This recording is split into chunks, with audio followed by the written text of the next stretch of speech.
Hello, hello. What's up, everyone?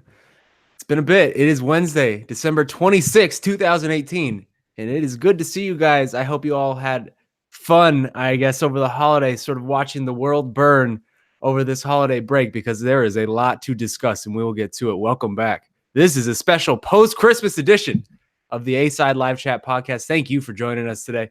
Merry Christmas to all you guys who celebrated, and happy holidays to everyone who didn't. My name is Shaun Al-Shatti. And man, what a week. Seriously, what can you say? We'll say a lot, I'm sure, but this was supposed to be a special live chat, live in person from Las Vegas. That didn't happen. I think it's safe to say that a few things sort of forced our hand, forced the change of plans. It's a very ridiculous sport. It is a weird, silly, stupid, spectacular, ridiculous sport. And every time you think you've seen it all, you realize how far that is from the truth. There's a lot of information out there, a lot of questions. So we will try to make sense of everything as best as we can today. And I am joined, as always, by my good friend. You already saw his beautiful mug live from MMA fighting. I was going to say the sauna in Los Angeles, but he's not even in the sauna. He's in his own house. That's how special this is. Mr. Marc Raimondi, how are things, man? So much for your holiday break, eh? Merry Christmas, Shaun Al-Shatti. How's it hanging? It wasn't a very Merry Christmas. There was a lot of work to be done. Is it the holidays? Is it? Have they started yet? Do we get those few days back or no? Is that it now? You can go ahead and file that in the Jon Jones expense report that is ever growing. It's all good. It's all good. It's this is what we do, right? This is got to be on call, got to be ready for things to happen. And boy, did things happen over the last 3 or 4 days. The S hit the fan, as our friend Luke Thomas would like to say. The S has hit the fan. UFC 232, no longer in Vegas. We're no longer in Vegas. I'm in Los Angeles. Shaun is home in Arizona, and UFC 232 is coming up in a couple of days, and it's at the Forum in Inglewood. Who knew? Who knew? Who knew last week when we spoke, Shaun, that we'd be talking about a Jon Jones drug test? Although, okay, maybe that was something that we knew, but the fact that the entire card is uprooting from T-Mobile Arena and coming to Southern California. What a weird world we're in. Yeah, that's putting it lightly, man. That's an understatement, and there are a lot of different angles to look at this from and talk about today. So we'll get to that. So like I said, we have a loaded show for you guys. I think the week-long conversation for UFC 232 is going to be very different than we expected, but we'll start it. And today, we'll look at the latest chapter of Jon Jones from all angles. But as we always say, this is your guys' show as well. So really, if there's anything you have questions about or you want to ask us for our opinions on this whole matter, please hit us with the questions on the MMA Fighting page below or on Twitter. Any question gets 3 recommendations on MMA Fighting. Those will turn green. You can see those below. Or ask us a question on Twitter using the hashtags the A-Side or Chat Rappers. A replay of this podcast going up immediately on YouTube, as well as iTunes, Google Play, Spotify, Stitcher, SoundCloud. All the goodies you know and come to expect. In the meantime, Marc, let's get to it, man. We got a lot to talk about. Let's dive into these questions. So first up, coming from Donko Libre on the MMA Fighting page, UFC 232 coverage. Hey, so the people are asking a little personal note about us first before we start talking the issues. Hey, Shaun and Marc, just wanted to say how I appreciate all the MMA Fighting content, and the A-Side Live Chat has been a great addition in 2018. Thank you for that. With that said, how will the MMA Fighting coverage of 232 be impacted by the last-minute change of venue? All I've heard so far is Luke Thomas will not be attending. Wish you all the best for 2019, and cheers. So that's an easy one. We can get through that quickly. We were going to, like we said, we had a lot of goodies for you guys planned in Las Vegas, including a live show today. That's obviously not happening now. I was going to go cover this event. Now I am going to be sticking home. It's under the jurisdiction of the California crew now. So it will be Marc Raimondi out there with our own Dave Doyle, Esther, and Casey as well. And I'm sure you guys are going to kill it all week. I'm not worried about that. Yeah, and Luke Thomas, I saw on his Twitter. I haven't actually spoken to him over the holidays, but he said that he wasn't able to change his flight because he travels for SiriusXM, his other gig, which obviously also includes MMA Fighting, and he does stuff for us as well when he's on the road. So we won't have the use of Luke, unfortunately. So I think maybe we would have done probably a road MMA beat this week, which now we can't do. I don't know if there is going to be an MMA beat. Last I heard there was not going to be. So that throws a wrench to the works as well. But in all honesty, that is the least, I think, of everyone's worries. I don't think anyone is really worried so much about oh, well, is the media inconvenience? I don't think anyone really cares about that. There is a whole list of people who we have to think about first before we think about ourselves, which is completely fine. If anything, I get to stay home this week. I don't need to go to Vegas. I can stay home in LA. Esther and Casey are home. So it's I'm sure that for the traveling media, it's a huge pain in the ass. But again, our job is to sort out what's going on. It's not our job to cry and complain about, oh, we can't afford to go to California now. It's fine. It's fine. Yeah, it's fine. I'm not going to complain about getting to spend the holidays with. We're not the story. I mean, we're not the story here. Exactly. And so, hey, let's go right into the story. The next question's coming from Blow on MMA Fighting with lots of umlauts, who says, "Be candid. Tell us what you really think of the JBJ fiasco. Also, Happy New Year in 2019. Thank you for that. I know I always love these. I know most MMA fighting reporters are big JBJ fans. Will you guys break the ranks and tell it like it is?" Get the F out with that. So Marc, a lot to digest, man. Commission stuff is your racket. You cover commission stuff better than anybody in this entire sport. I guess let's start from the beginning. I mean, your obvious takeaways. We are now several days removed from this. When all of this news comes down on Sunday, and everything that has, maybe Saturday. I don't know. Was it Saturday or Sunday? Sunday? It was Sunday. And so when all this comes down, a nice, peaceful pre-Christmas Sunday. Yeah. When all of this comes down now, and considering all the several days we've had to process everything and see sort of the ramifications of everything, what's your just biggest takeaway? We'll start there. Well, let's start with the basics, I guess. Let's kind of give a synopsis of what's going on so people know what we're even talking about. In case you missed the last few days of coverage, maybe you're coming in after Christmas break and you're wondering, what the F is going on? UFC 232 is in LA now. I had a ticket to the T-Mobile Arena. I can't go. Well, I mean, so what has basically happened is this. Jon Jones had an adverse finding in his drug test results stemming from a collection taken in early December. The Nevada Athletic Commission got that information and I guess did some further research and said, you know what? After looking at all this stuff over the last 18 months and this adverse finding in Jon Jones's system, we're not sure if we're going to license this guy for UFC 232. We need to actually bring him in front of the commission. We need to go through our protocols to see if he's going to be licensed to fight in the state of Nevada. And they would not be able to do that commission hearing until January, which means no Jon Jones at UFC 232 in Nevada, because he had basically a long-term metabolite of the steroid that he popped for in July 2017, which was oral turinabol. The metabolite is called DHMCT. It's this long, crazy name. So he still has that same thing in him from back in July 2017. And then who knows how long he's had it in his system, this very small amount of a long-term steroid metabolite. So Nevada is like, you know what? We need more information about this. We're not ready to just let Jon Jones roll into Las Vegas in a few weeks and fight Gustafsson for the UFC light heavyweight title. So the UFC starts scrambling, and I'm sure they were trying to put pressure on Nevada to clear him and maybe even get a hearing before the fight. For whatever reason, that didn't happen. But they obviously had a plan B, and that was to uproot the entire card, the co-main event, Cyborg versus Nunes, the entire main card, prelims, the whole deal that was going to be at T-Mobile Arena, and move it about 4 hours west to Southern California, the Forum in Inglewood. And the reason for that is because Jon Jones is already licensed in California.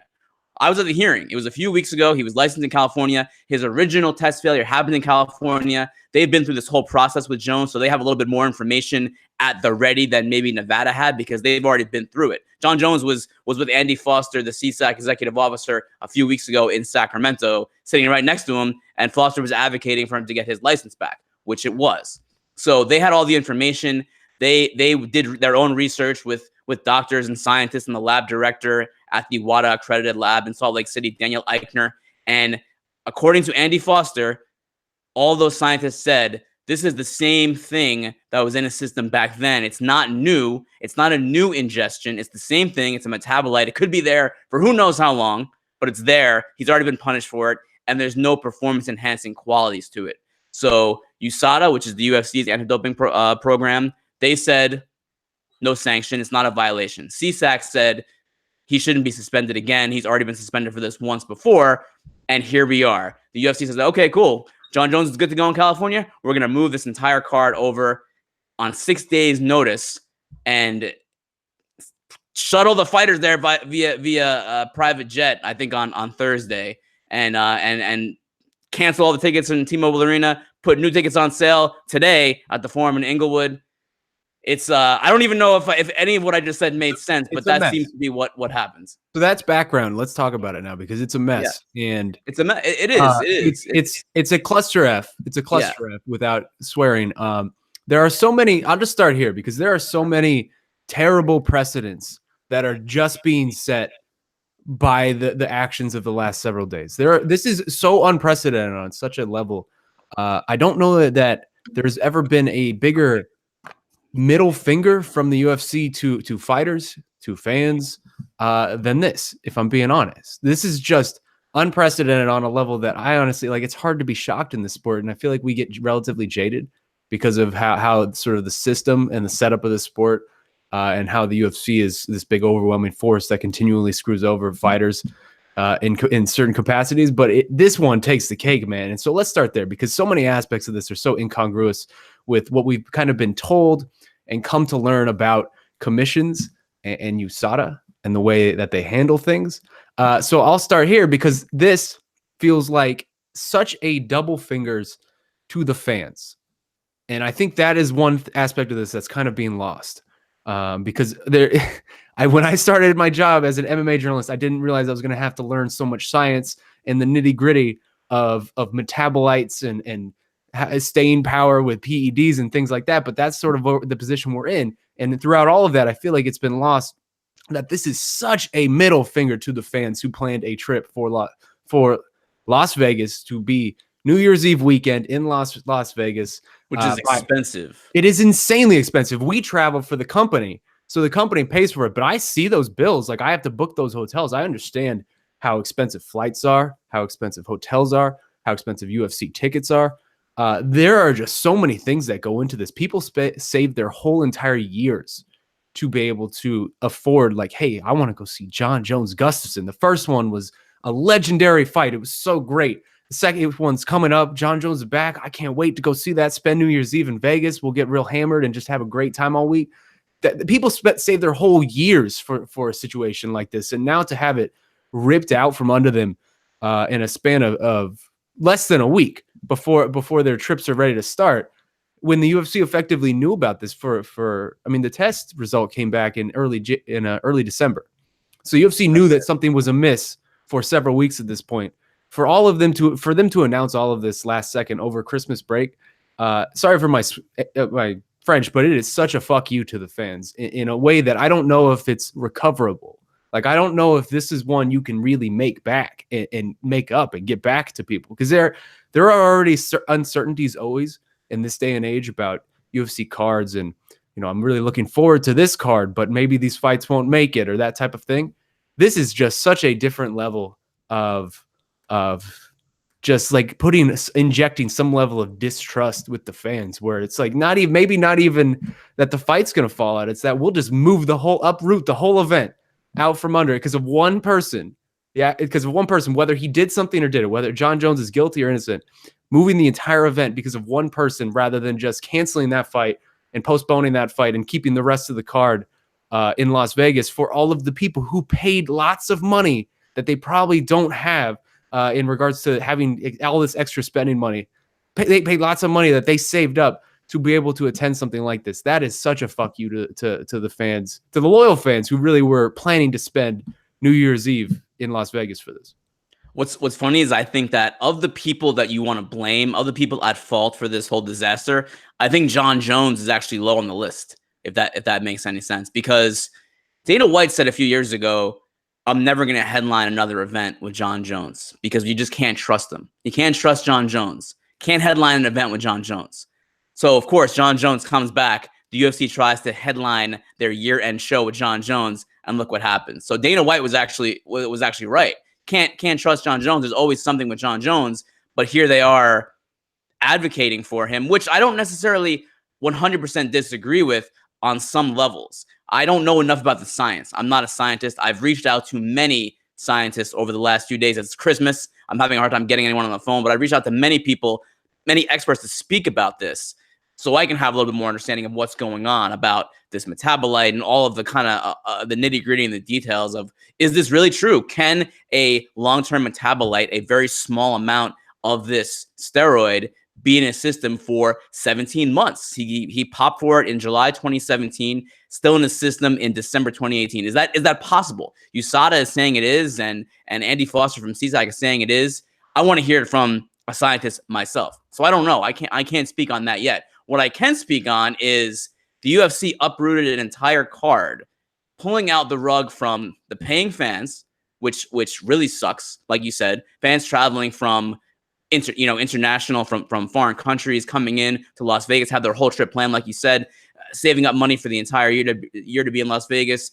Our colleague and friend ESPN's Ara Hawani was retweeting the last few days, people coming in from all corners of the globe saying this whole thing has been ruined for them. This whole holiday break has been ruined because the UFC decided for some reason to change the entire card. Why? That's a big question too. Why not just go on with Cris Cyborg versus Amanda Nunes as the main event?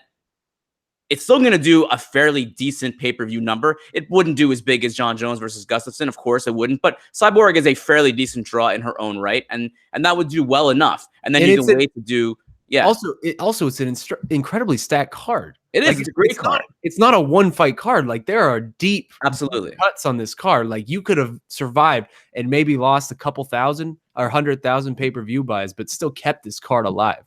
And they're spending so much money now to transport all the fighters over. I'm sure that booking a hotel in Los Angeles on what is essentially New Year's weekend is not cheap either. So they're spending all new money to do that too.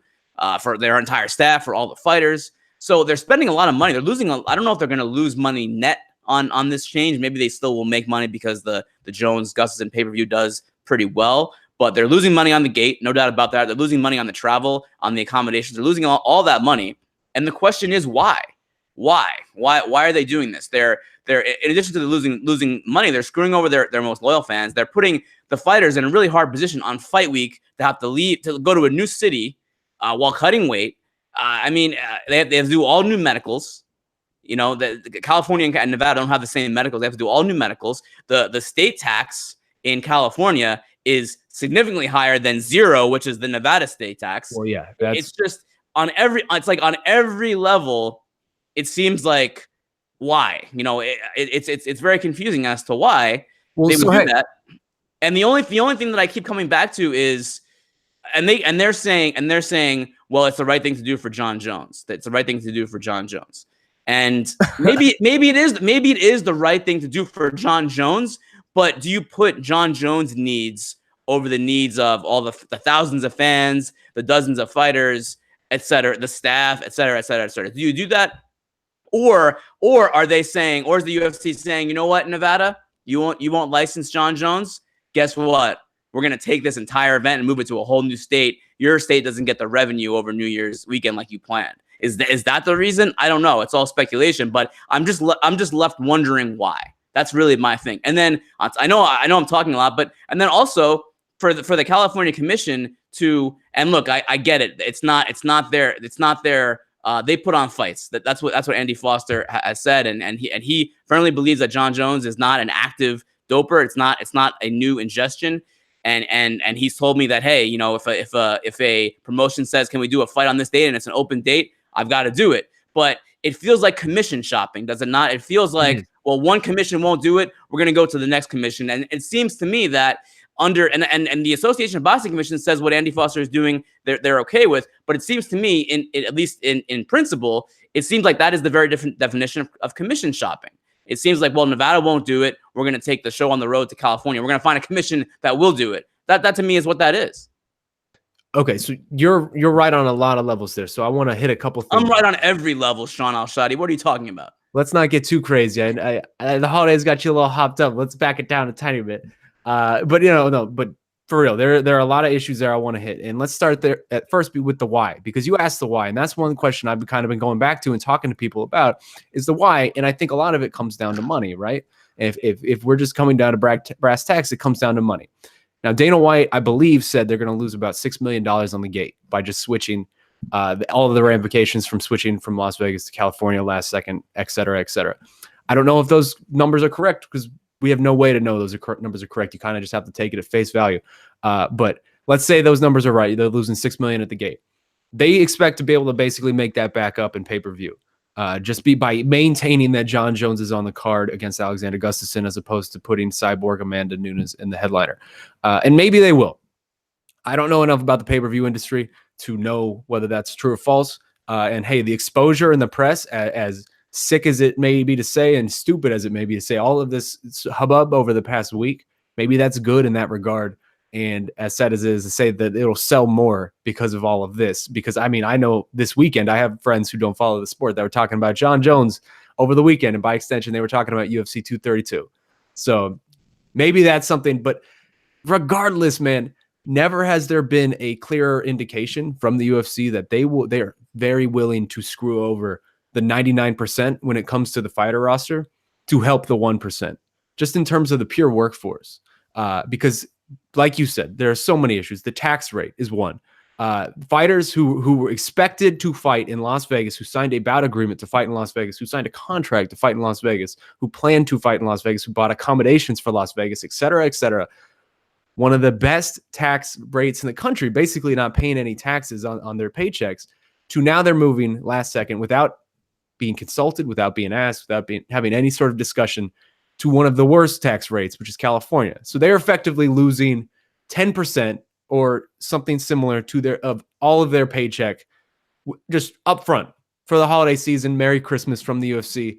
We're taking this money. And you have no saying about it. There's no discussion in the matter. It doesn't matter what your contract says. It doesn't matter what you signed. They're doing it without your consent or even acknowledgement in some cases, because there were cases like Cris Cyborg, Megan Anderson, finding out through Twitter and through the media that, as I'm sure others as well, fighters who are on this card getting ready to either travel to Las Vegas or are actually already in Las Vegas, who found out, who couldn't even get phone calls from the UFC, who found out via social media or via the news, as this promotion is wont to do. But this is just a different level. Like, you're going to move the event and not let these people know that's something. Already these guys, people have coaches and friends and family who have paid to come out there. They can't switch that on the fly. Now they're losing that extra 10% or whatever it is from their paychecks just in time for the holidays, from the taxes. And at some point, like, even if we move forward under the assumption that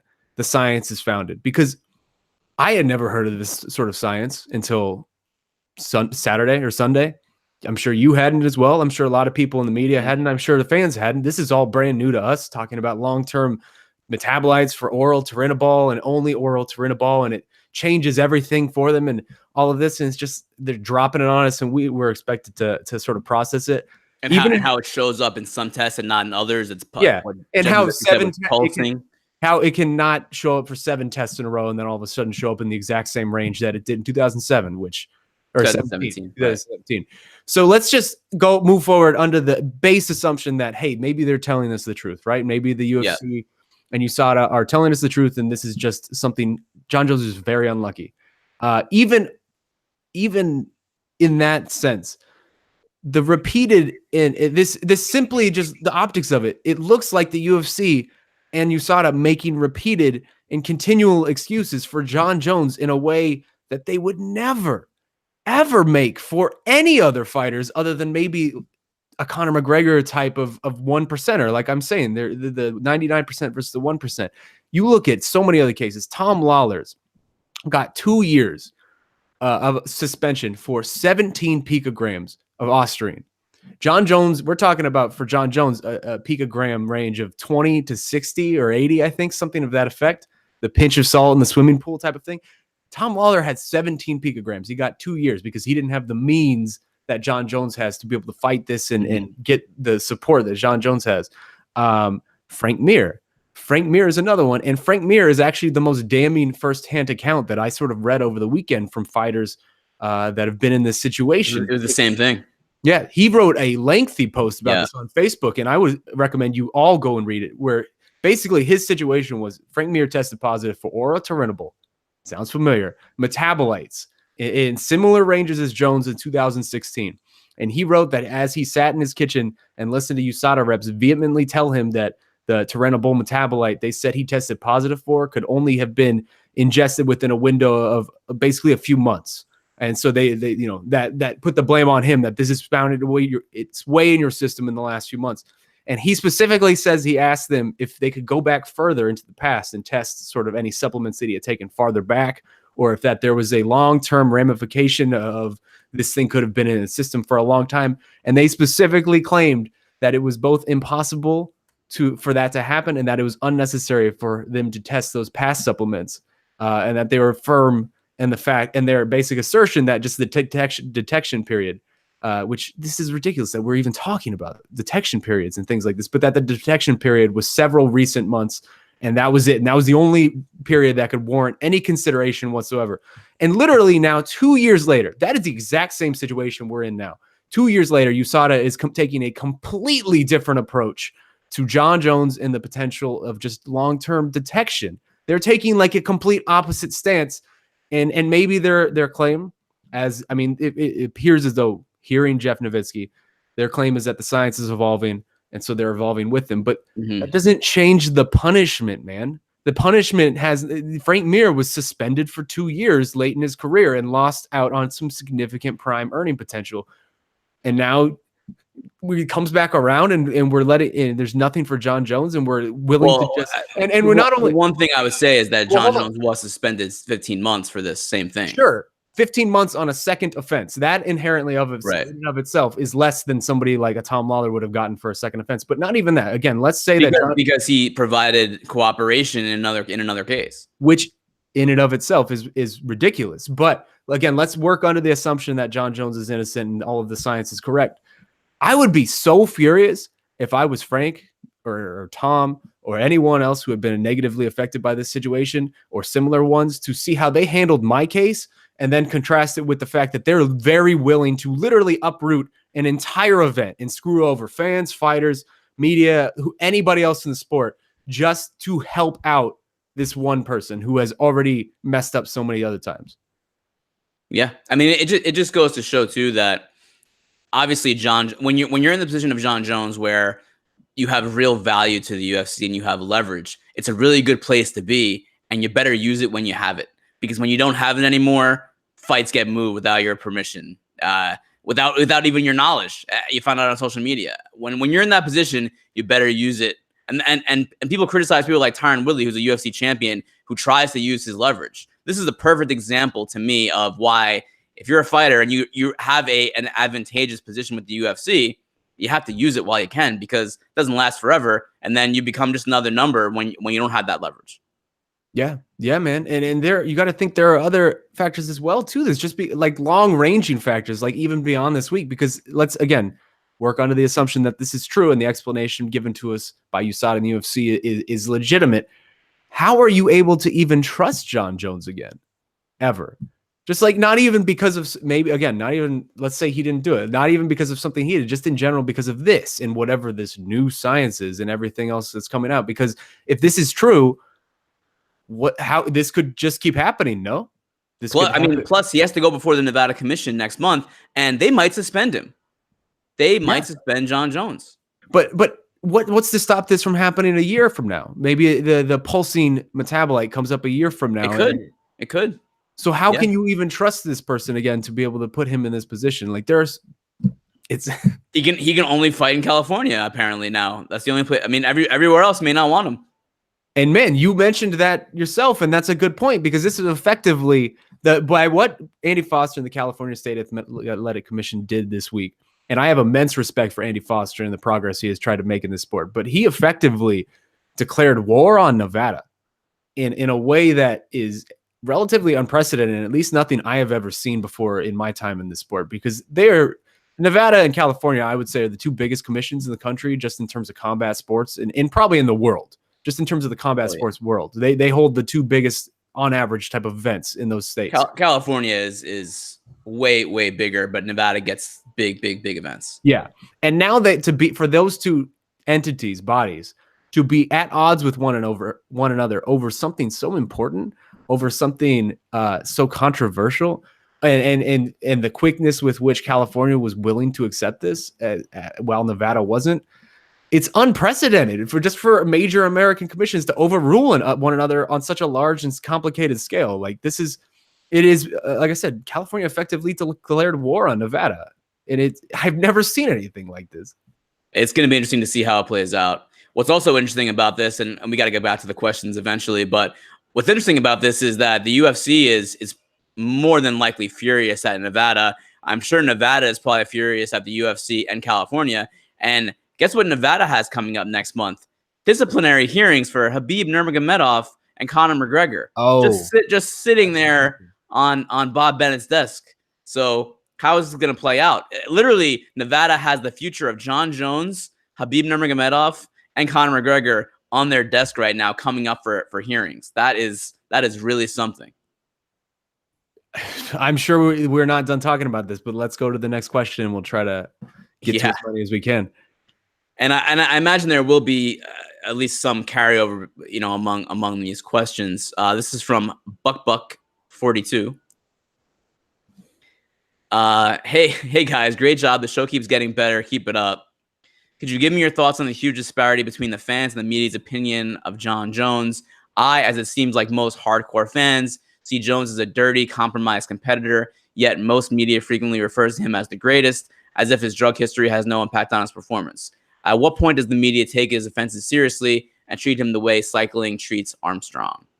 And I mean, we've had this discussion, Shaun. I have said all along that I still feel like Jon Jones is the greatest fighter ever, and I still feel that way. Nothing has changed my mind over the last few days about Jon Jones being the greatest fighter ever.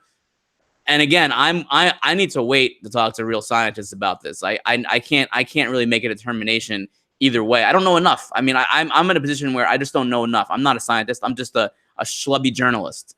I don't know this stuff. I don't know about oral turinabol and DHMCT and long-term metabolites. No clue.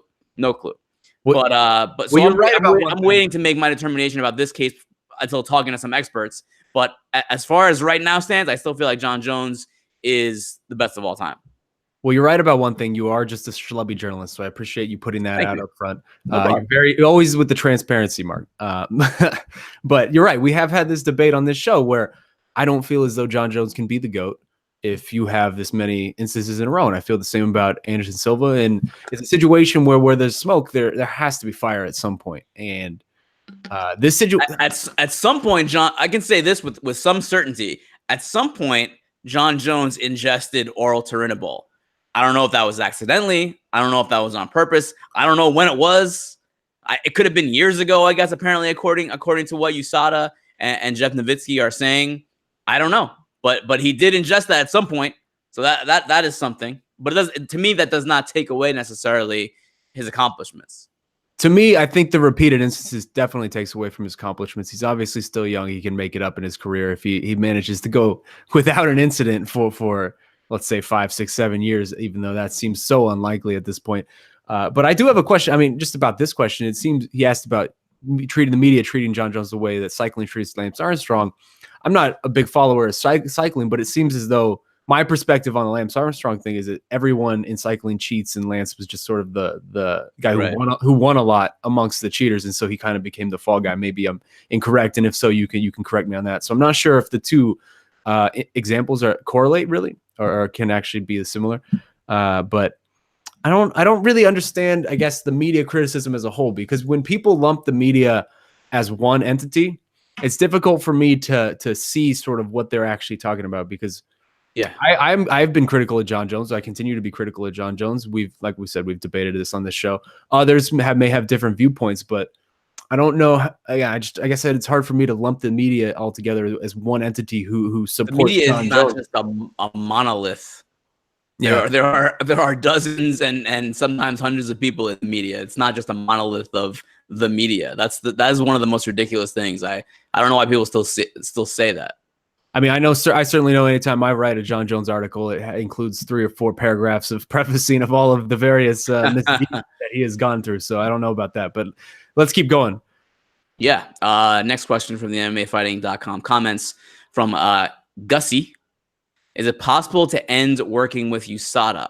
Is it possible for the UFC to stop testing their athletes altogether again? Or are they bound to continue by a contract? I understand withdrawing from testing would be a PR nightmare, but could this recent USADA chaos be spun and used as a way out? A way for UFC to legitimize ending the partnership for the time being. Merry Christmas from Sweden, Martin Gustafsson. What's up, Martin? Are you related to Alex? Any relation? Yeah. What's going on there? Well, hey, thank you for the question from Sweden. So this is an interesting aspect to this whole situation, right? Because I feel like this has sort of become the tipping point. This week has sort of become the tipping point for the relationship between the UFC, USADA, and the fighters. Because 2 years ago, and commissions. And certainly commissions, because 2 or 3 years ago when this whole thing started, I think it was maybe mid 2015. What do you think the approval rate for USADA was in the sport, just in terms of fighters and fans? Because I would be willing to bet it was very high. That if you just took a big poll of all the fighters and maybe a large portion of fans, that the majority of them supported USADA and believed in USADA and believed that USADA knew what they were doing and had faith in them and trust in them in the system moving forward. And if you took that same poll again today, I would be fascinated to actually see what the numbers are, what the results are, because it feels as though there's been a very slow deterioration amongst the fighters, the fans as well, but mostly the fighters, just in terms of that relationship and their belief in USADA over the last several years. Because you see guys like Tom Lawler, Frank Mir, Lyoto Machida is another one who just lose multiple years of their career. And if you're a fighter, you're seeing this happen. And then you see a guy like Jon Jones who continually keeps messing up in one way or another. And he's getting these slap on the wrists and he's getting these slighter sentences than even a Machida getting 2 years or something like that. And at some point, if I was a fighter, you have to look at the credibility of USADA and just how that credibility has been hurt, because right now they're publicly supporting Jon. That's USADA right. and the UFC through Jeff Nowitzki are publicly supporting Jon through this situation after sidelining all of these guys for years for infractions that were, if not lesser infractions than this, at least similar level of infractions with the picograms and just all of the various weirdness that goes onto it. Jeff Nowitzki too, man. I mean, like, this is a man who dived through Barry Bonds' dumpsters to try to find drug results, I guess, proof of drug cheating, and yet he is out here supporting Jon as a representative of the UFC. And if you're a fighter, just watching all of this and seeing the lengths at which the organization is willing to go to support someone rather than someone who's done this, rather than just taking him off the card and pushing that fight out 2 more months. What do you have to think at this point? You have to. If I was a fighter, I would be so disillusioned with USADA, and I wonder. Someone told me that the USADA partnership was 3 years, or it was a 3-year contract, and I don't know whether that's true or not. So I don't want to say that as fact. But if that's true, or if that's even remotely close to being true, where that contract is close to running out, I wouldn't be surprised if they don't renew. And I think a large portion of the UFC office is probably very regretful that they ever went into business with USADA in the first place, because it has been nothing but trouble for the organization in the last 3 years. Well, I think USADA, when they first implemented it in 2015, was a part of that makeover the UFC was trying to undergo under the Fertitta brothers to make them more palatable for a sale, which Reebok was included in that. And that worked. That worked for the Fertittas. They got out. They made $4.1 billion, and it all worked out for them. And now, 3-4 years later, the program is, we're kind of seeing some of the warts in the program. And another thing too, to mention, to add to your points, that substantial assistance clause that no one has ever heard. It's in the UFC policy, but no one ever had that before. When an announcement of a sanction came out, that this fighter provided substantial assistance to us on another case, he or she cooperated, and they're getting a much shortened sentence, a much shortened suspension because of that, from 4 years to 18 months. That's what Jon Jones, that's what his announcement from USADA said. Hey, he gave us information about something else, and we're bumping his suspension down from 4 years to 18 months. And I think that was also a red flag for people. Like, well, how come? Where was this for the last 4 years? So that was interesting too. And maybe that actually happened, and it probably did, and I believe them. But it's just interesting that I think like what you said earlier about Jon Jones has more money than a lot of fighters. He's able to hire Howard Jacobs, a leading doping attorney. He's able to have things tested that maybe other fighters weren't able to test. And interesting too, Josh Barnett spoke about this when he was able to get cleared. He was able to get cleared on his pending potential violation, and he admitted it was because he had great representation. He had good lawyers. He was able to afford. Barnett does a lot of other stuff, and he makes money outside of fighting. So he's able to afford great lawyers and great representation, and he had the time and the ability to fight this to the point where it got cleared. And I think what we're seeing is, and it's kind of like the criminal justice system, right? It's like if you have the money to give yourself the best possible defense, you end up getting a lesser sentence and lesser sanctions than if not. And it's the same thing in the UFC. If you're a Jon Jones and you have a lot of money, relatively speaking, and you can hire Howard Jacobs and put your best foot forward in these situations, yeah, you're gonna get shorter suspensions and shorter sanctions. That's just how it goes. And that's a criticism too, I believe, of USADA. It should not be that. And that's kind of one of the, which is kind of ironic and interesting. It's kind of one of the arguments that Andy Foster had a few weeks ago when we spoke about USADA, when he said, hey, I don't want USADA to adjudicate any cases in California.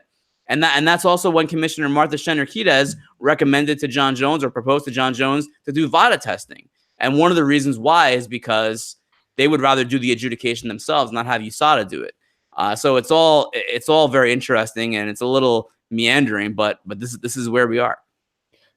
I just never thought I really never believed it would reach this point, though, where the UFC is actively choosing to undertake such an incredible undertaking at the expense of so many people, fans and fighters, just to protect this one guy who's already messed up so many other times. Again, I don't think that's why they're doing it. I don't think they're doing it to protect Jon Jones. No, I'm protect Jon Jones in the sense of saving that fight. You don't think they're doing it just to save this fight? To save the fight, and I think that they told Nevada, they gave Nevada an ultimatum, and when Nevada said, "Hey, no, we can't do Jon Jones on this date. We have to bring him in for a hearing," I think they said, "All right, see ya. We're leaving. We're going to take it to California." I understand that, but again, that is digging in on such a crazy level where, again, you're screwing over fans. The UFC has shown that it's willing to actually lose money. They were willing to take a short-term hit to make an aggressive business move that they hope will affect them later. Some of the things that Dana White said in like when like some of these text messages got released in the antitrust case about, oh, that's a killer move, like that. This is the kind of business move he was talking about. It's the kind of, really sticking it to someone that they're able to do. I understand, but it's really sticking it to someone, and maybe you're getting a couple thousand more 100,000 pay-per-view buys, but there are such long-term lasting ramifications and effects for the fans' belief in the promotion and also the fighters' belief in the promotion, man, because if you're a fighter, and again, I put myself in the spot where if you're a fighter and you're watching all of this and you see Leslie Smith be cut, Cajun Johnson being cut after having relatively winning records in the UFC, being, in Leslie Smith's case, ranked in the top 10 of the world, and they're being cut for Project Spearhead and trying these unionizing efforts. And now something like this happens where, again, you're not even consulted. You end up losing all this money off of your holiday paycheck that you didn't even have a say in. At what point do you not, like, how has the unionization effort not been picked up over the last 4 days is my question. And I've said this before, where I've reached a point with unionization and Project Spearhead and all of this where I can't care about this more than the fighters. And I feel like the media got to a place where we cared about this more than the fighters. And at that point, it is what it is.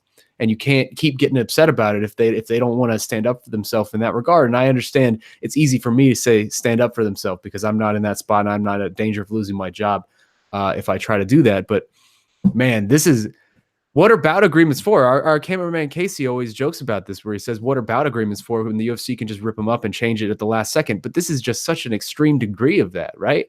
This is just them saying, we don't care at all about anything that you have going on. We're going to do what we're going to do to help our bottom line. And no matter how much it screws you, no matter how much money you lose, no matter how much your fans and your family are out of money from the flights and the hotels and everything, tough luck. Find a way to California. Like that is so callous. Yeah. I mean, and any of those fighters can say, you know what, screw this, we're not doing it. We're not gonna do this fight. Any one of them could do that, but there are ramifications to that decision.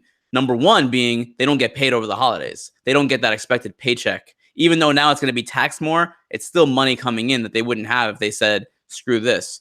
So and also there's long-term ramifications where there's fear that the UFC will come after them in some way, or there will be some kind of retribution for that decision. So that's why fighters don't do that, because they fear that the UFC is going to mess with them in some way if they pull out of this card now. Sign those Project Spearhead cards, y'all. That's all I can say. Let's move on to a less serious Jon Jones UFC 232 non-related topic from K2. It's a true or false. We love these true or false, Shaun. That's a good icebreaker. We've been talking about serious stuff for so long. Yeah, I'm sweating over here talking about this. Are you sure that's not just because commission stuff gets you going? This is just a mess. I put it this way, I did not expect to be talking about this. I was already, Shaun, to be excited for Jon Jones. Like, one of the greatest fights of all time is the rematch is Saturday, and I was set to be talking about that on this live chat with you in person in Las Vegas. We had a chance to get a positive Raimondi. That's such a rare thing. I'm so upset that we missed it. Look, first of all, and the earlier guy was criticizing the MMA media for being, fans of Jon Jones. I'm the first to admit, in the cage, I'm a huge fan of watching Jon Jones fight. I think that's completely fine to say, and I'm comfortable saying that. I love watching Jon Jones fight. I don't want to miss a Jon Jones fight ever. First of all, they don't happen that often. They happen very frequently nowadays. So I want to be there for a Jon Jones fight and be excited about that. And now it feels like we're talking about everything but the fight. Anyway. I literally just had an aside to not talk about the fight, to talk more about this whole situation. Anyway, true or false from K2. You ready for these? Let's do it. True or false? Conor McGregor will not be a draw 1 million pay-per-view buys if he loses his next 2 fights. Let me also say that $1 million is not 1 million pay-per-view buys does not make you a draw. A lot of people don't get 1 million pay-per-view buys and are still draws. But I'll appease K2 this time. True or false? McGregor will not be a draw if he loses his next 2 fights. I would say false, just on the basis that if he loses one more fight, I don't know that he's going to fight again. I don't know that he gets. I don't know that he has 2 more losses in him to actually test this theory out. So I would say false. Well, I'll say true. I don't think he will be a draw if he loses his next 2 fights. But if you're judging a draw by being over 1 million pay-per-view buys, I don't think he will be if he loses 2 in a row. But he'll still be some kind of a draw. He'll still be probably a bigger draw than most of the UFC roster. But if you're judging draw on 1 million pay-per-view buys, no, I think true. He will not be if he loses 2 in a row. 2 more in a row. Next one. True or false? Bellator's Aaron Pico will fight Pitbull in 2019 for the featherweight title. Oh my gosh, we're talking about actual fights. I'm so excited. I know, right? I got all jittery. We're talking about some actual fights. I'm gonna say true, and I think he'll beat Pitbull. I think Aaron Pico is gonna be champion by the end of this year, or next year, I should say. Wow, that's a hot take right there, my friend. I don't know that it's that hot, man. I have faith in that kid at this point. I will also say true. I think he does fight Pitbull in 2019 for the featherweight title. Interestingly, though, it seems like his teammates, AJ and McKee, might actually be ahead of him in the pecking order for that title fight, though. So that's worth watching as well. He actually might be next for Pitbull. He might be next. 3, true or false? We have another controversial decision between Jon Jones and Alexander Gustafsson. I'm gonna say false. If that fight makes it to Saturday and we actually get that fight, I don't see I don't foresee another controversial decision. I think false also. I think it will go to decision, but I don't think it'll be a controversial decision. I think it'll be clear cut. Yeah. Can you imagine if there's a controversial decision on top of this, and then CSAC's under the microscope again because they maybe gave Jon Jones whatever. I don't even want to get into that. It would be a very MMA thing. And I'll also say, since I'm not going to be there with you on this week for this event, I'll go ahead and make my pick. I mean, Jon Jones is probably going to win by a landslide if the fight actually happens, I think. All right. Number 4, true or false? TJ Dillashaw kills the flyweight division. I guess that's a weird way to phrase it, but I think that he's gonna fight in the last flyweight title fight ever. So yeah, whatever, win or lose, I think he's killing the flyweight division just by nature of how that fight's set up. Yeah, I guess true. I don't really know what that means so much, but I like you think that the flyweight division is about to go the way of the dodo bird. It's going to be extinct in a few months. I can see them maybe keeping the title around and having it. I think we discussed this, having it kind of be like the women's featherweight division, where there's no real rankings. They just kind of rotate people in to fight whoever the champion is, whether it be Dillashaw or Cejudo. Because let's be honest, there's no women's featherweight division. There's no featherweight division. There's a belt. There's Cris Cyborg, but there's no division. Anyway, true or false? Tyron Woodley knocks out Colby Covington. I think true. True. I will say false. I think it'll go to the decision, but maybe the fight won't even happen. Can we get this fight going? Like what's the deal here? Maybe that'll be UFC 235 in March, hopefully. I don't know, but I think false. I think it's a decision, but I just think can't really stay without a fight being booked. I just think that's such a terrible style matchup for Colby Covington. I mean, Tyron Woodley feasts on people who are real aggressive with him. And, it is bad, but Covington is a pretty durable dude. So he's a durable guy, but he's also everything he's good at. Tyron is also very, very good at. Like there are not a lot of places there where he can really capitalize with Tyron. So I think that's just a really tough style matchup for him. It's fair. 5, true or false? I'm sorry, 6, true or false? Eddie Alvarez loses his first fight at one championship. False. Although he actually has like a legitimately decent opponent. He does. And I would also say false, but the way the Eddie Alvarez fights, it's like he could lose. He could lose, and I could see him wanting to really put on a show in his first fight. But I think he wins. I think he wins that fight. I'm just saying, Eddie Alvarez and DJ with knees to the head grounded. I am here for that. Grounded knees to the head is such a game changer, and I love that rule set. That's going to totally open up their games in a way that we didn't really see over here on this side of the world. I feel like DJ especially because he gets in those positions a lot where he could do that. That could be available to him. We get some pride style north-south knees. Whoa, give it to me. Yep. And by the way, Alvarez is fighting Timofey Nasta. I didn't want to say it because I don't know how to pronounce his name. I think it's like Timofey Nastayukin. He's a very exciting fighter. He's a good fighter too. So it'll be really interesting to see. It's definitely not a gimme in the first fight. It should be a banger though. He's an incredibly violent man. Y'all look up that dude's highlight reel if you haven't. Yeah. He's 100%. Next up, true or false? Where is it? Fedor becomes the official heavyweight GOAT after knocking out Bader. True or false? I don't know how a knockout win over a light heavyweight would make you the heavyweight GOAT, but that would be it. He would span generations if that would be the case. Sure, but it's not like he's knocking out Daniel Cormier or something like that. So I would say false, but that would be a hell of a story. Be a hell of a story. I think I'm going to say true. If he does. I'm not saying he's going to or he's not, but I think true. I still think Fedor is among those greatest of all time at heavyweight, and I think if he were to knock out Ryan Bader, that would be a huge statement in 2019, 100%. Next, number 8, true or false? We get Adesanya versus Whitaker in 2019. Oh man. I mean, I think Israel is going to beat Anderson Silva pretty convincingly, so I guess true. What? Excuse me? Whitaker Gastelum was not a gimme though, man. I think that could be a really tough fight for Robert Whitaker, and I don't know that he survives that fight. So I'm gonna say true, but I don't feel great about it. If Gastelum wins, if Kelvin Gastelum ends up doing it, I would not be shocked. I'm gonna say true. I do think it happens, but yeah, I like you. I'm certainly not discounting Kelvin Gastelum or underestimating him. That he could win that fight. He definitely could win that fight. And Anderson Silva could also be process of elimination. It seems as though you're discounting Anderson Silva in this fight that you love so much. You son of a b. Well, hold on. Wait, let's not bring the blue language into this discussion, Shaun. Let's keep it PG. I'm just saying. The day after Christmas. Come on, man. Where's your holiday spirit? It's in not watching a 40-year-old man get brutalized. I don't think that'll happen.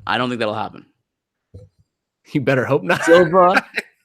You better hope not, because I'm gonna get on you so hard after the week after that, the show after that. Fighter in one. Oh, you hear that? Hold on. Don't move past that. That's not my real prediction. Marc Raimondi calling his shot. Anderson Silva first round knockout. You heard it first. Israel Adesanya. That's not my real prediction. Take your complaints out on Marc Raimondi. Not my real prediction. That Marc Raimondi's we'll views. wait on that. Marc Raimondi's views do not represent the A side. They do not. Moving on. Number 9. True or false? Luke Rockhold fights for the light heavyweight title in 2019. It's a good one. It's a good one. I like that That's one. interesting. I mean, if you're Luke Rockhold at this point, I mean, me and you have both been singing this song for a while. Why would you have not moved to light heavyweight? Yeah. And especially now, after seeing Anthony Smith and now Thiago Santos, basically in a span of 1 or 2 or 3 fights, become like legitimate top 10, top 5 light heavyweight contenders. And if you're Luke Rockhold, do you definitely feel as though you can beat Thiago Santos and Anthony Smith? Like, why would you not have made this move already? Yeah. He kind of bashed those guys in a recent interview with Submission Radio, our pals down in Australia.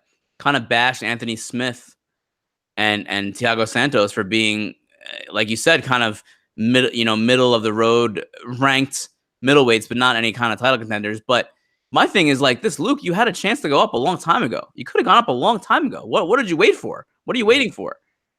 Go up. I'll say, you could have already been on that. You could have already been on that short list. Yeah. So to answer the question, I'll say false, just because I think there's a couple people ahead of him. But I really hope he makes that move, and I really hope I'm interested to see it, because I think one of the biggest problems with him over the past year or two has been his durability, and a lot of that has contributed to the weight cut, which is a very hard weight cut for him. And if he doesn't have that weight cut, he's going to have more water in his brain, and he's at least in theory a more durable fighter at light heavyweight, having not killed his body all week to try to slim down that giant frame for 185. I'm going to say true, actually. I'm going to say true. You think he fights for the title? I do. I'm going to say true. I think if he wins one fight, he gets a title shot. That's fair. Especially if it's Jon Jones, because that's a great story. But we also don't know what's happening with Daniel Cormier. Coming in to avenge Daniel Cormier, his teammate. Yeah. We'll see. Number 10. McGregor knocks out Anderson Silva. True or false? You didn't add the bonus. Shaun's head explodes in pure disbelief at the announcement of the fight, and Marc Raimondi gets his revenge and fights DC at an open weight wrestling trivia game. I like all of that. False. Stop perpetuating this crap. I'm not gonna play into this. False. I can't say one way or another. All I have to say is that I can't wait to see that fight. I can't wait. Hold on. So if you were that's what I wish for Christmas. The MMA gods in 2019, can you please give me Conor McGregor versus Anderson Silva? It's all I want for Christmas.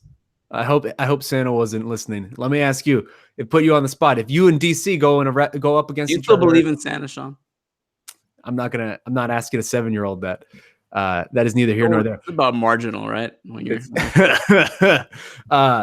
if you and DC go up against each other in a wrestling trivia game, what's your levels of confidence that you beat him? Man, that's a really tough one. I don't know. I think he may have me beat. He's a little older than I am, and his history with wrestling goes back to the territories down in Louisiana. Look at you pandering to the champ. He might beat me. He might beat me in a wrestling trivia game. He really might. I am so disappointed. This is a man, by the way, that has a WWE NXT wrestler's entrance music as his ringtone. Even I'm not that out of control. That's fair. Well, hey, let's that wraps up the true or false. Let's keep it going.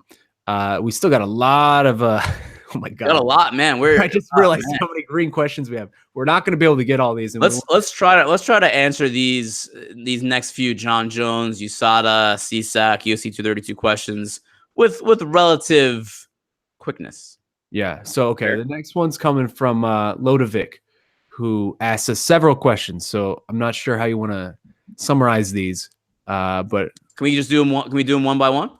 We'll do them one by one, but let's try to do them quick. Okay. Yes, I'm not sure. Okay, I agree. So I'm not sure you can answer these out of your head, but there are many obvious questions All from right.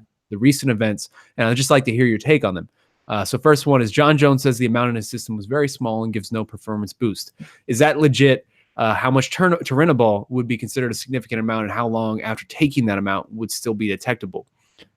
I honestly don't have an answer. I'm not a PED scientist, and like there's a lot of nitty gritty to go through this. So like I honestly don't have an informed answer for this.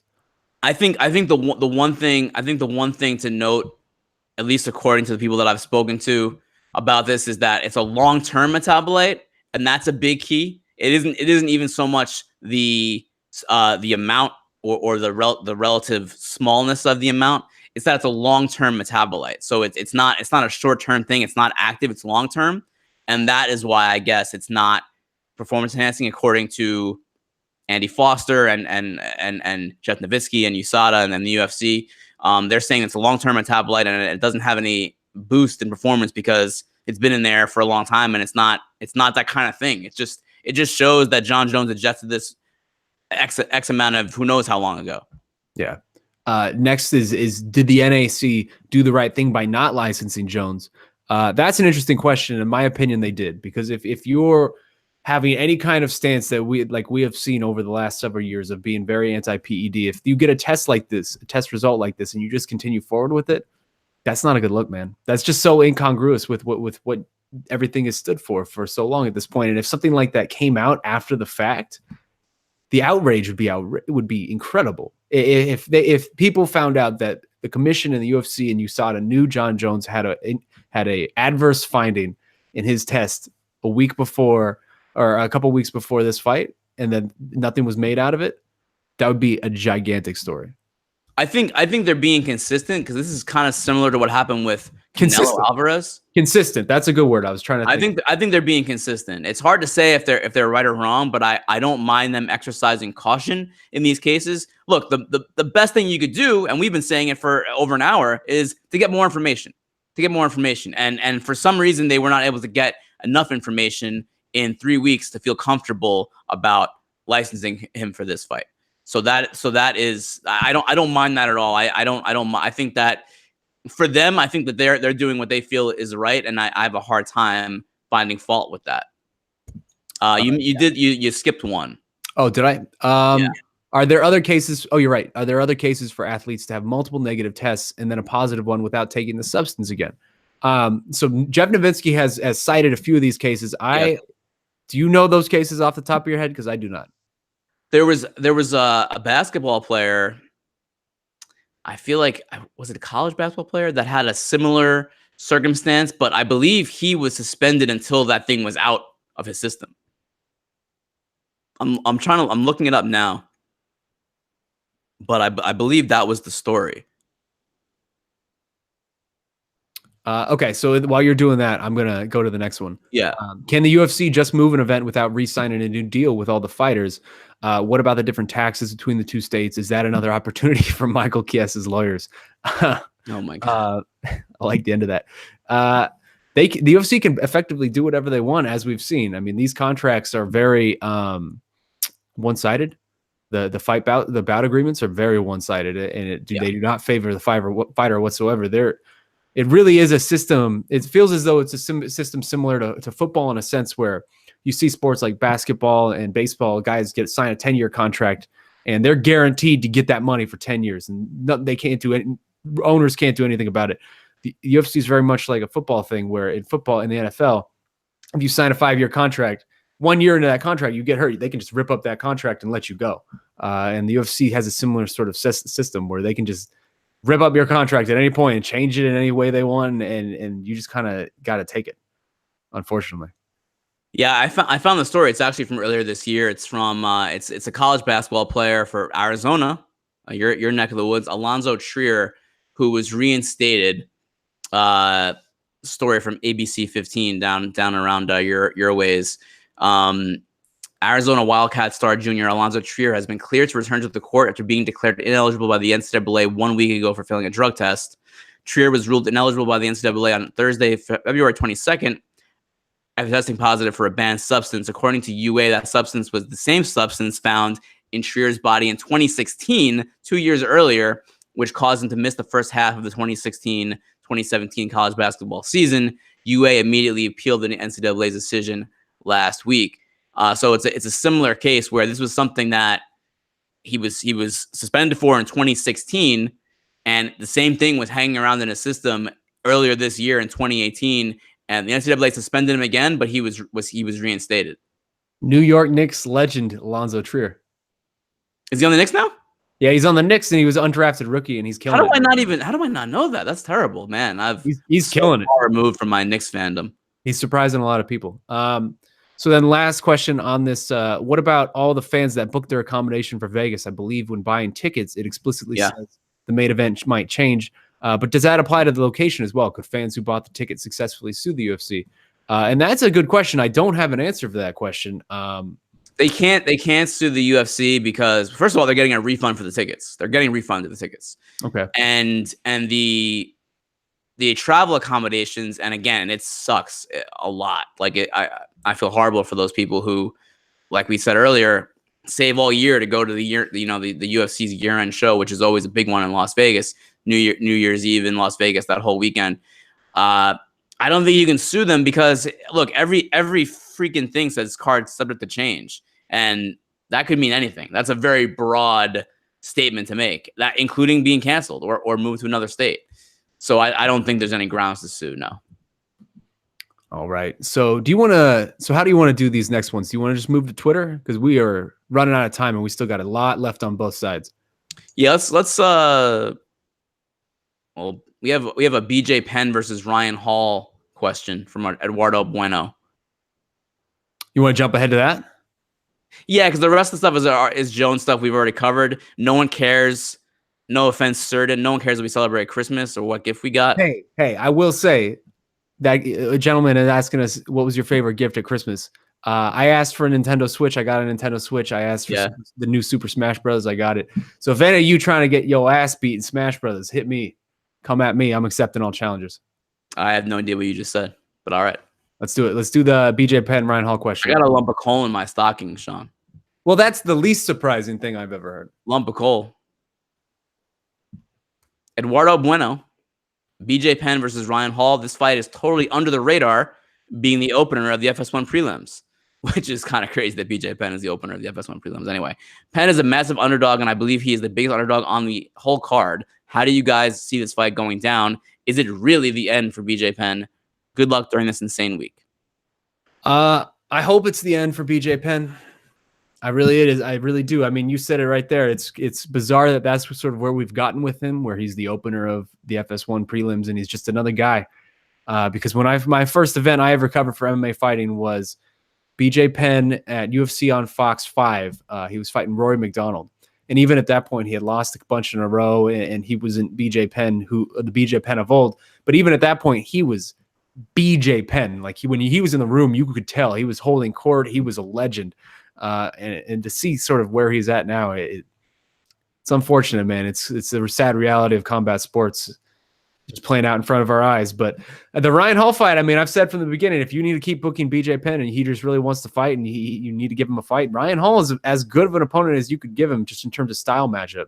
He's not, although I will note we haven't seen Ryan Hall in a long time, so maybe he has improved tremendously, but as from last we've seen, he is not the most powerful striker. He's not the most dangerous striker. He's probably someone who would look to put BJ Penn in submission type of situations, grappling type of situations, which is a much more palatable way for me to see BJ Penn lose than him to just get his brains beaten in. Like when I went to cover the show in Phoenix here where he fought Yair Rodriguez, and it was just basically like watching a funeral. Yeah, it's very weird that we're talking about BJ Penn being an afterthought, because that guy was never an afterthought when he was in his prime. He was always top billing or close to it. One of the most popular fighters of all time. He has he still has a cult following in MMA, so it's just weird. This whole fight is weird. It's an interesting style matchup, one that our videographer, our video director at MMAfighting.com, Casey Leiden, absolutely adores this fight. I think it's the fight that he's most looking forward to on the entire card. He's been asking for this fight for like 3 years. He's been asking for it. I feel like he must have he probably emailed like Sean Shelby anonymously and said, "Hey, why don't you guys do this weird fight?" I'm not gonna lie, I'm kind of intrigued by it just because I just have no idea what to expect. I have no clue. And if it's just a grappling contest, that would be a pretty darn good, interesting grappling contest between those two BJJ black belts. So I'm intrigued. It's just strange. It's like if you told me in like 2011 or 2008 that BJ Penn is fighting grappling ace Ryan Hall on the first fight on the prelims of a UFC card in 2018, I'd be like, what kind of weird simulation are we living in here? Now, if you told me that the entire card was going to be in Las Vegas and then move to Los Angeles on 6 days notice, then I would be like, all right, go F yourself. All right, man. Well, hey, let's hit up some Twitter questions now because we got a bunch. Yes. Next up, coming from Twitter, this one's coming from Al Castle, who writes, "Merry Christmas. Thank you. Question: at what point does Jon Jones become more trouble than he's worth to the UFC? Can the argument be made for cutting him altogether and letting him be Bellator's problem?" It's certainly an interesting question. I don't know if it's very it's not likely. Let's just say that, considering what we know about the sport and what's important in the sport. But what's your take on that, Marc? I can't see that happening anytime soon. I mean, how much is Jon Jones worth to the UFC? Obviously, he's worth a whole lot. If he wasn't worth that much to them, then they would have just postponed that fight and led with Cyborg versus Nunes at UFC 232. So obviously he's still worth something to them, a great deal. Look, he's the greatest fighter of all time. He is. He's the greatest fighter of all time. He's beaten Daniel Cormier twice. I know one was overturned, but we saw it. I was there. He beat him twice.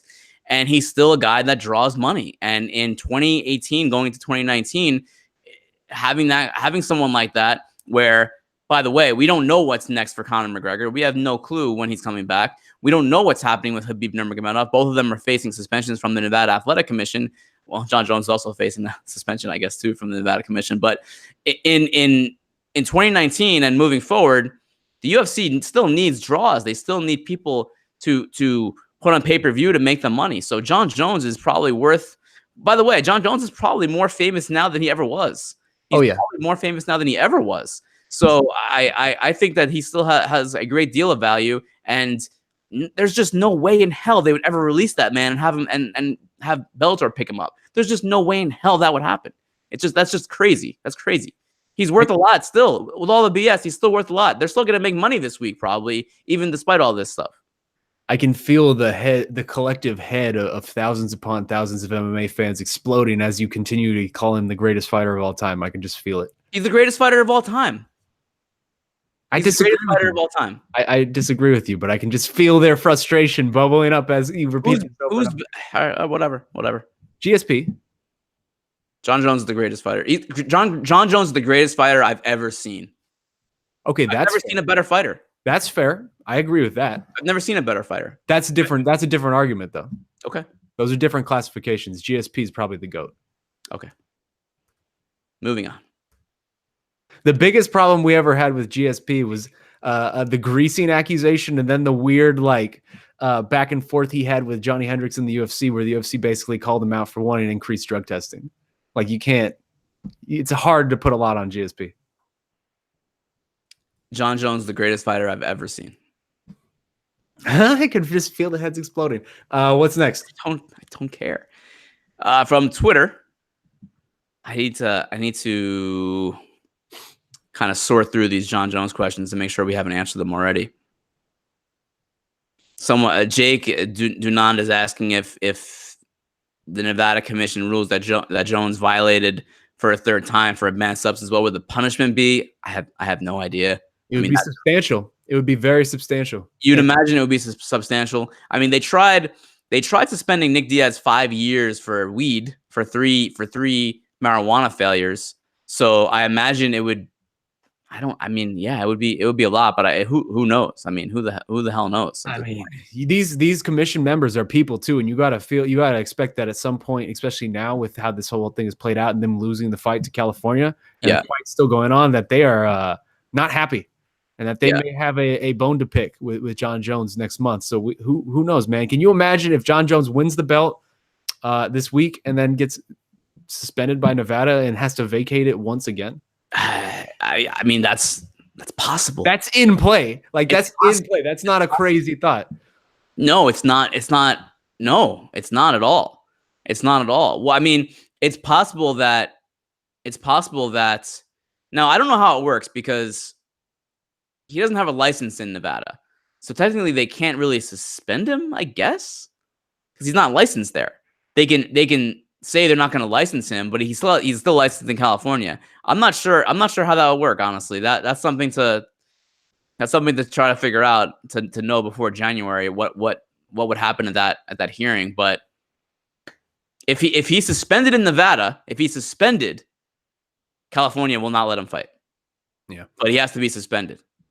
Okay. Next up is coming from Comics in Combat, who wants to know, why didn't the UFC just move Jones versus Gus to Cali and keep everything else in Vegas? And this is actually something I've seen other people raise in Twitter as well in terms of questions.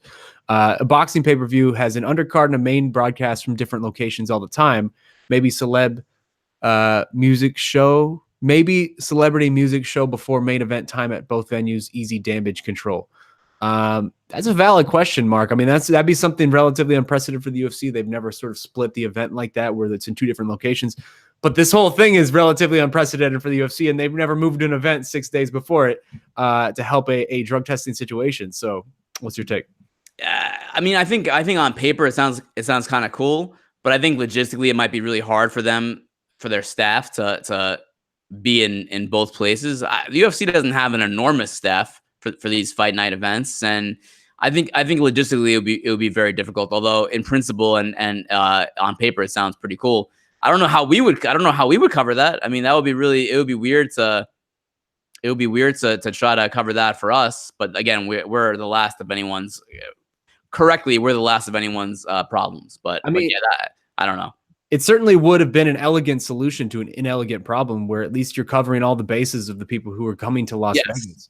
All these fans who are coming to Las Vegas, even all the fighters that are coming to Las Vegas, you can still do what you were basically originally intending to do, have all the media days, fighters get all their chances to speak about whatever, and fans get a chance to see fighters at open workouts and all of that.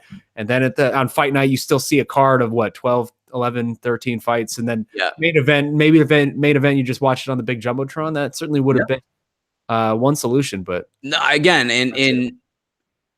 it sounds cool, like a cool idea, but I just don't know if they could really stretch their staff that thin.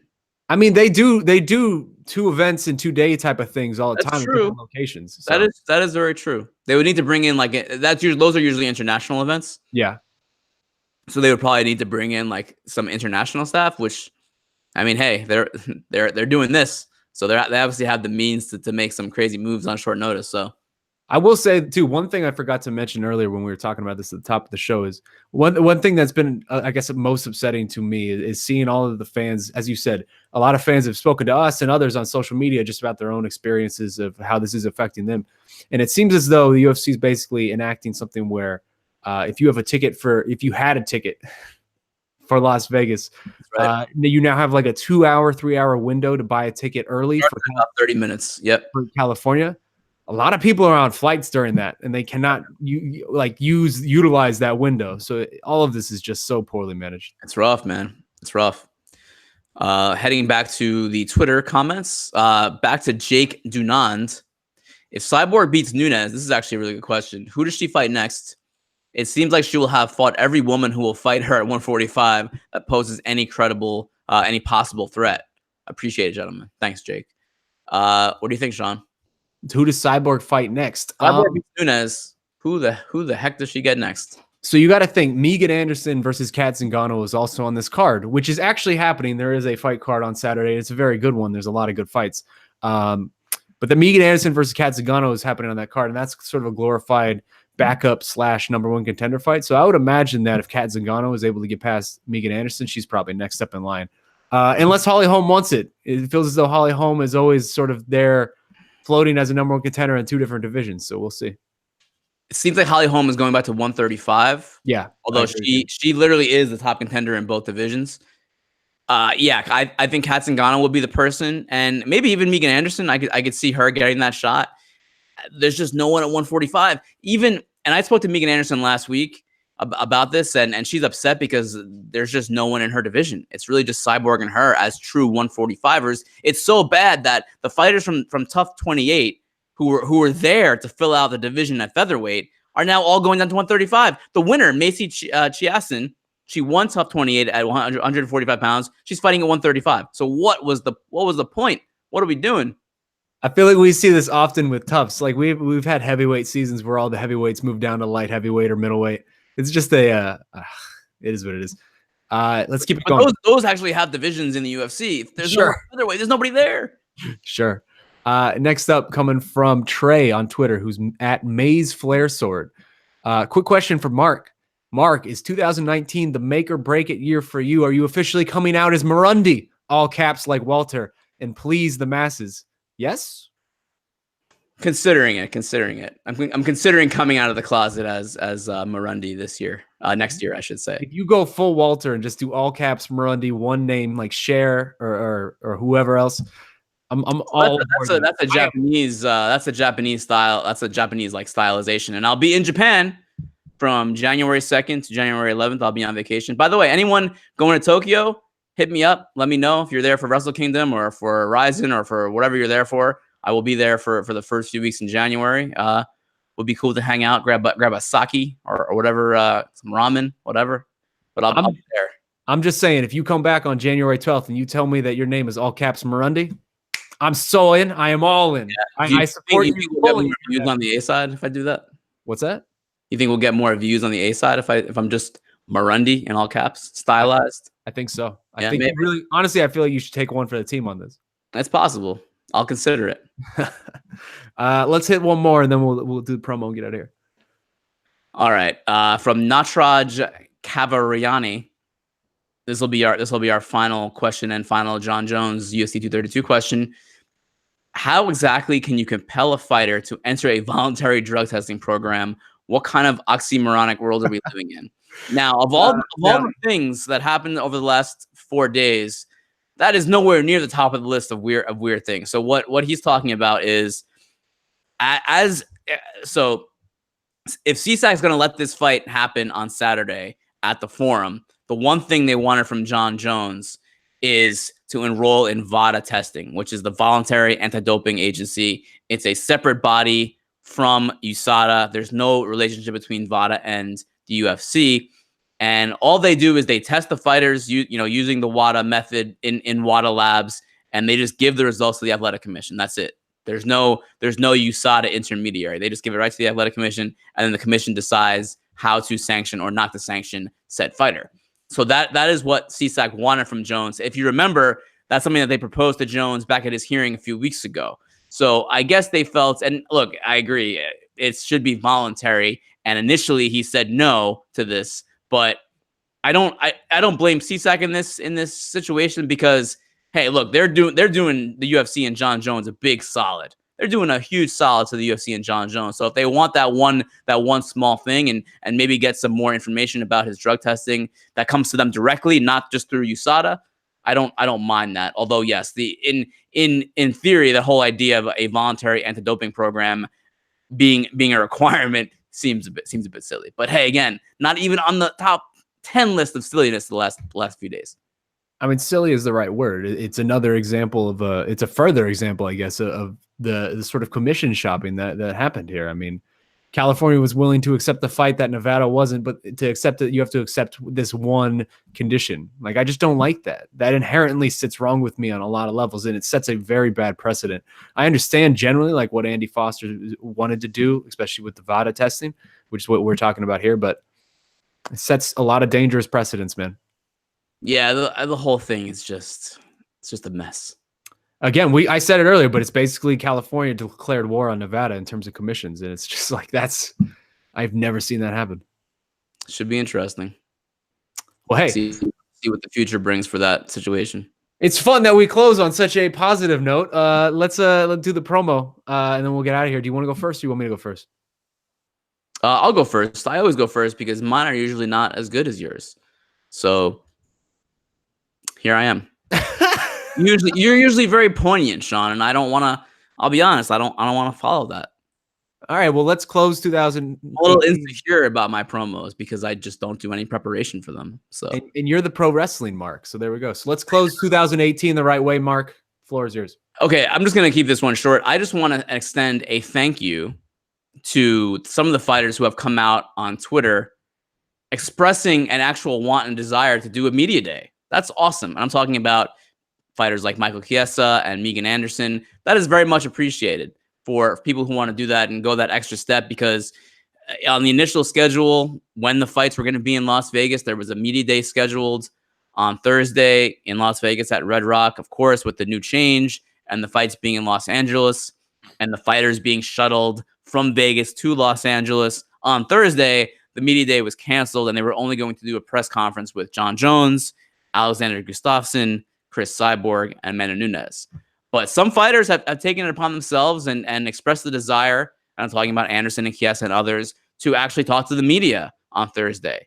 And that doesn't happen very often, because a lot of these media days are us talking to fighters who would rather be anywhere but there at the media day, which it's completely fine. I get it. They're cutting weight. I don't mind that one bit, but it is cool to see fighters who want to continue to market themselves and talk to the media and develop their followings that way.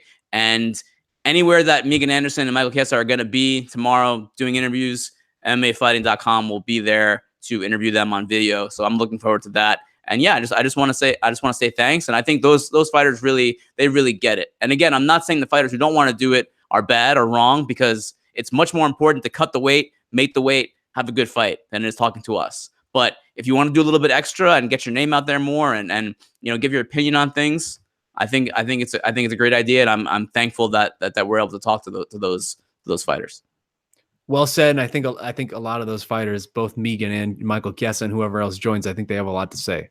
They have been. They always have a lot to say. They're charismatic fighters. Then I enjoy talking to both of them a lot. I understand that. I mean, they've been through the ringer over the last week, and I'm sure they have some thoughts on everything going on. So kudos to them, like you said, for stepping up in that way.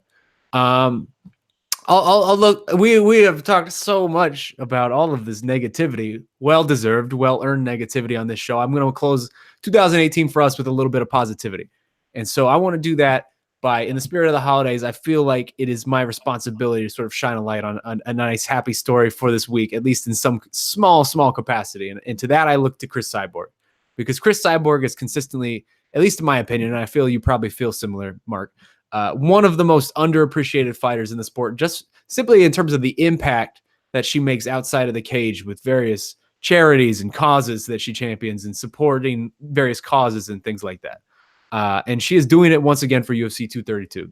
Cyborg is partnered with a Brazilian artist, and I'm going to butcher this name, and I feel very sorry ahead of time for butchering it, but Wesley Rose, something like that, for her walkout on Saturday. Wesley is the artist that is singing her song, and she'll be walking out to that song, and both she and Wesley have arranged to donate proceeds from the song's digital purchase to an organization called Haitian Ministries, which kind of helps provide less fortunate children in Haiti with fresh food, water, and formal education of some kind, especially in light of the devastation that Hurricane Irma caused there in 2017. So, hey, a lot of negativity and terrible things in this sport, but credit to Cris Cyborg for once again providing an example of a fighter doing things the right way, just in terms of a greater sense. And so in that regard, thank you, Cris Cyborg. But also, one last shout out to you guys. Thank you so much for all of you guys who follow the show and support the show. You guys have made this a wonderful and enlightening journey for Mark and I in 2018. We appreciate it so much. Hopefully I can speak for you in that regard, Mark. We hope you guys have a safe and wonderful year-end holiday. And we're just really excited for 2019 and what it has in store. I think it's going to be a big year, not only for us and here on the A-Side live chat, but also for MMA fighting as a whole. I think a lot of cool things are coming. So that's about it for me. I mean, I just want to thank you guys once more for joining us on this journey this year. It has been an interesting one, and I feel like there's no more fitting way to close out 2018 than with a show like today, where it's just absolute chaos, and we're just trying to make sense of it. Yeah, and just to, I think we brought this up last week. If there's anything that we could do better in 2019, if there's any suggestions, we're not tied to the live chat format. We like the live chat format, but we want to do what is best, and we want to do what we want to. If there's a way that we can serve you better as hosts and as MMA commentators or whatever the heck this is, MMA journalists, let us know, and we'll take that feedback very seriously going into the new year. We're going to be off next week because I will be in Tokyo, and I believe we'll be off. I think we're going to be on a 2-week hiatus after this. So let us know what we can do better in 2019, and we'll get back at it, and we'll be ready to go in a couple weeks. Yeah, and if part of those recommendations are that you want Marc Raimondi to stop talking about Anderson Silva versus Conor McGregor, and maybe stop calling Jon Jones such an obvious GOAT, please feel free to let him know your thoughts. I will ignore both those. I will read them, and then I will not consider them in any way. Please feel free to let him know your thoughts.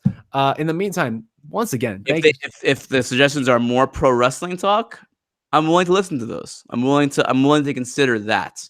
I may curate the comments in that regard and delete some comments if that's what it says.